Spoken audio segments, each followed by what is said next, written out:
So that is Justice Jaswant Verma resignation case है judicial accountability and power to resign. The report of inquiry committee set up under the Judges Inquiry Act 1968 के अंदर ये committee बना, जो system बनाया गया था उसके अकॉर्डिंगली इंक्वायरी होएगी। अगेंस्ट फॉर्मर इलाहाबाद और दिल्ली हाई कोर्ट के जज रह चुके थे, इनके घर में नोटों के भरे हुए बोरे मिले थे।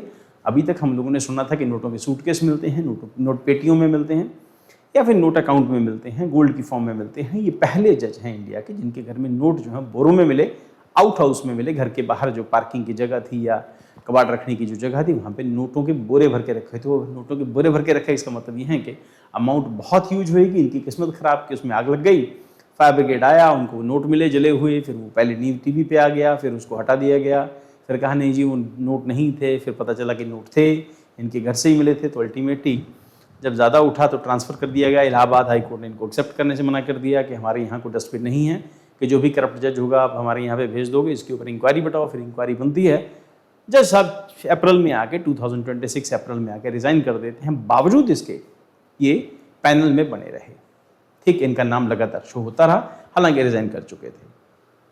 अब पॉइंट ये है कि इंडियन कॉन्स्टिट्यूशन के अंदर हम लोग हमेशा डिस्कस करते हैं कि seizures wife is above the suspicion. जो सीजर की वाइफ है सस्पिशन से ऊपर है कि उसने भी मर्डर किया होगा या मर्डर में इन्वॉल्व होएगी, और ब्रूटस के साथ होएगी या नहीं होएगी।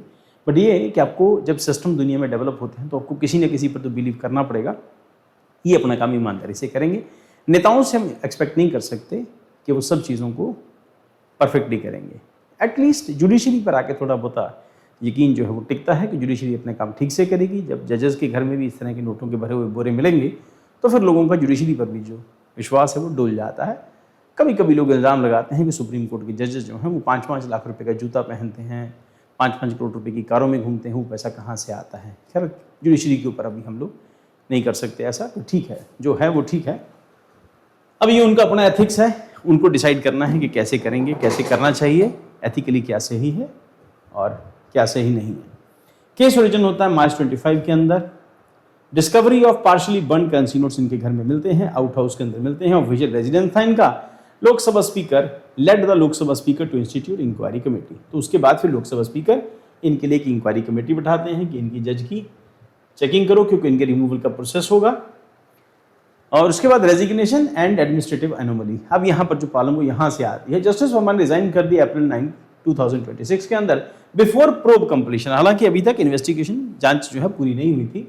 Yet his name continued to appear as sitting judge of the official court ministry list in the list for months।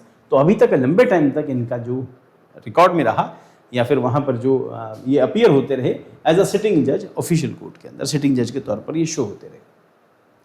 Constitution framework क्या कहता है कि इनके पास, जजेस के पास power to resign at will, अपनी मर्जी से रिजाइन करने की अथॉरिटी होती है, और उसमें किसी की वहाँ पर किसी की अप्रूवल की रिक्वायरमेंट नहीं होती सुप्रीम कोर्ट के जजेस या हाई कोर्ट के जजेस के लिए। Vest 13 constitutional functionaries with the unilateral power to resign under their hand without requiring formal acceptance by any extremely executive authority। तो जब ये चाहे रिजाइन कर सकते हैं और कोई इनको किसी को एक्सेप्ट करने की जरूरत नहीं होती, रिजाइन कर देंगे, काम खत्म हो जाएगा। कौन कौन आता है इसके अंदर? President and vice president of India, जब ये चाहे रिजाइन कर सकते हैं। सुप्रीम कोर्ट के और हाई कोर्ट के जजेस, governor of the states. Normally होता है कि हम लोग गवर्नर ऑफ द स्टेट्स को रिजाइन करते हुए देखते हैं, पर हम लोग कभी नहीं सुनते कि उनका जो रेजिग्नेशन था वो एक्सेप्ट किया गया, रिजेक्ट किया गया, कभी सुनने को नहीं मिलता। उनसे रिक्वेस्ट की जाती है कभी कभी, अगर सेंट्रल गवर्नमेंट और स्टेट गवर्नमेंट या फिर सेंट्रल गवर्नमेंट और गवर्नर अगर सेम पार्टी के होते हैं तो। अदरवाइज तो रेजिग्नेशन ले लिए जाते हैं कि दे दो, नहीं तो हम तुम्हें हटा देंगे। तो पंजाब के भी जो गवर्नर थे उन्होंने भी रेजिग्नेशन दिया था, फिर सेंट्रल गवर्नमेंट की तरफ से रिक्वेस्ट की गई, नहीं नहीं आप बने रहो यहाँ पे, हमें आपकी ज़रूरत है। उसके पीछे कई सारे पॉलिटिकल रीजंस, टेक्निकल रीजंस होते हैं। सो गवर्नर भी चाहेंगे तो अपनी मर्जी से रिजाइन कर सकते हैं। Speaker and deputy speaker, Lok Sabha और असेंबली, इनको भी जब मर्जी रिजाइन कर सकते हैं, किसी की इनको जो है वो अफर्मेशन की रिक्वायरमेंट नहीं होती। चेयरमैन एंड डेप्यूटी चेयरमैन है राज्यसभा, ये भी रिजाइन कर सकते हैं। Member of the public service commission, UPSC SPSC के मेंबर्स कभी भी रेजिग्नेशन दे सकते हैं, और किसी भी फॉर्मल एक्सेप्टेंस की या एक्सेप्ट करने वाली अथॉरिटी की इनको रिक्वायरमेंट नहीं होती। देन उसके बाद contrast with elected legislature. Unlike judges' resignation of MP Act 101 and MLAs are subjected to formal acceptance by speaker and chairman की उनको रिक्वायरमेंट होती है। जब वो रेजिग्नेशन करेंगे तो स्पीकर या चेयरमैन उसको एक्सेप्ट करें या रिजेक्ट करें, उनकी मर्जी होती है। उसके पीछे रीज़न जो है पॉलिटिकल बेसिकली है।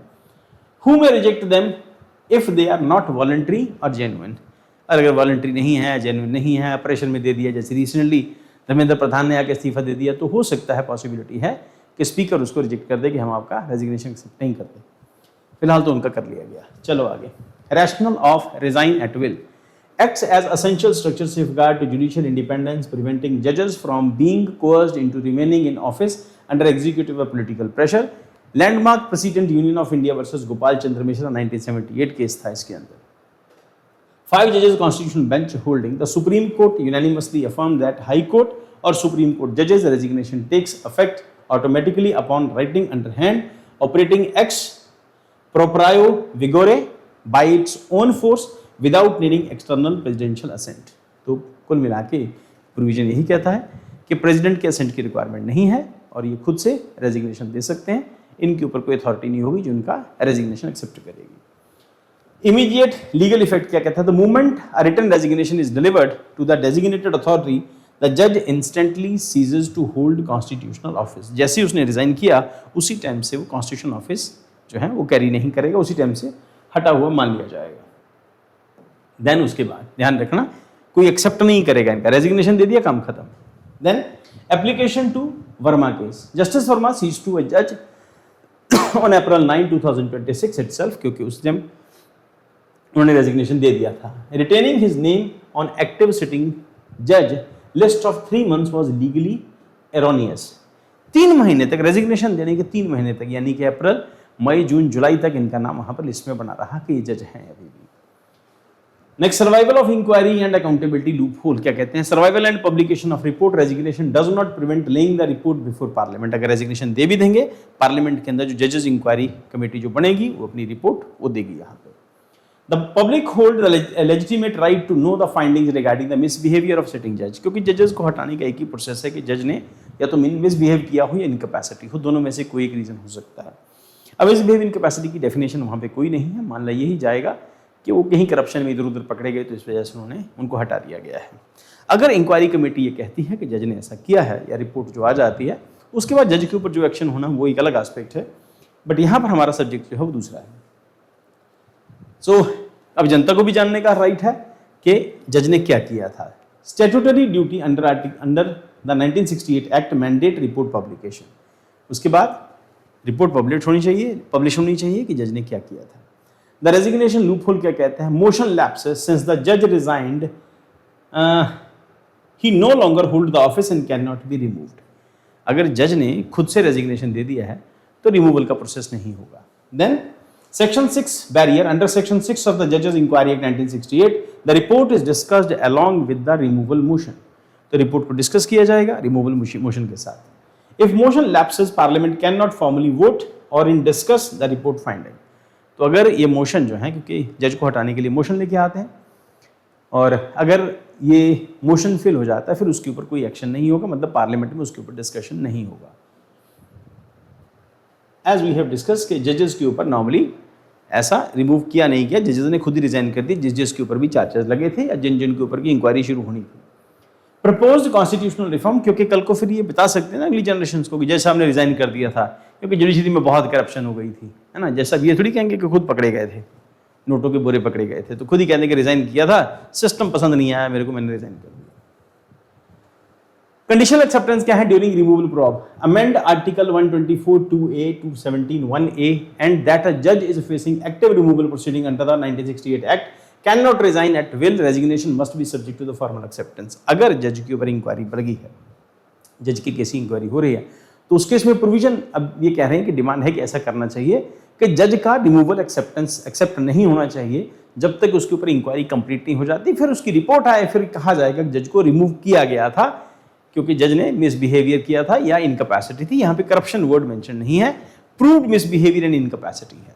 Then vest power of chief justice of India, ये पावर सीजीआई के पास दे दो, to prevent executive overreach to intimidation the power to accept reject such resignation must rest solidly with the chief justice of India not the president. तो ऐसी कोई भी power है कि आप इसको एग्जीक्यूटिव एक्शन से बचाना चाहते हैं या एग्जीक्यूटिव जो ओवर रीच है उससे बचाना चाहते हैं, इन दैट केस पावर जो है सीजीआई को दे दो, चीफ जस्टिस ऑफ इंडिया को दे दो, वो फिर उसका एक्सेप्ट जो रेजिग्नेशन है उसको होल्ड कर सकता है या उसके असाइन उसका जरूरी होना जरूरी होगा। जब तक वो साइन नहीं करेगा, सीजीआई साइन नहीं करेगा चीफ जस्टिस ऑफ इंडिया, तब तक वो रिजाइन नहीं कर सकता। Then enable parliamentary discussion or finding, amend section 6 of the Judges Inquiry Act to allow parliament to debate and record findings the inquiry committee even if the judge demits office prior to the vote।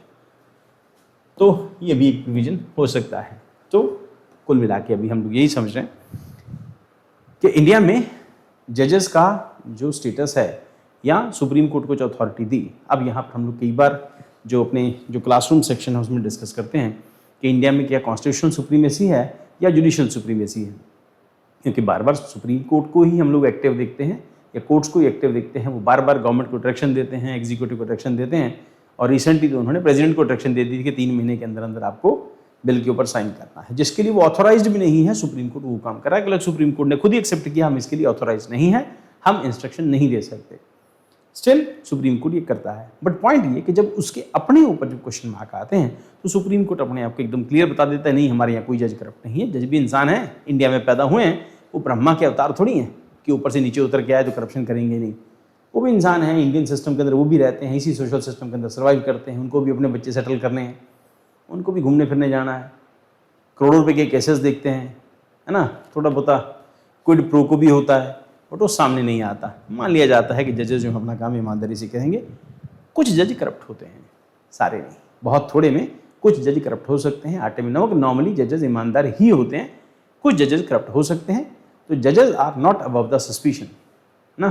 तो इसके लिए एक ऐसा system भी develop हो कि जहाँ पे जजेस के लिए भी लगातार इन्वेस्टिगेशन होता रहा। फिर हम लोग मानते हैं कि फिर कॉन्स्टिट्यूशनलिज्म जो है अफेक्ट हो जाएगा, कॉन्स्टिट्यूशन के जो बेसिक स्ट्रक्चर है उसको ऊपर अफेक्ट पड़ जाएगा। ग्रेजुअली होगा, अभी सिस्टम इवॉल्व हो रहा है, आने वाले 20-25 साल के अंदर हो सकता है जुडिशरी भी इवॉल्व हो जाए, कुछ और सिस्टम नया डेवलप हो जाए, कोई और नया बिल आ जाए, अगर जजेस के ऊपर करप्शन के केसेस इसी तरह मिलते रहे तो। नेक्स्ट पॉइंट, नेक्स्ट टॉपिक आते हैं हम लोग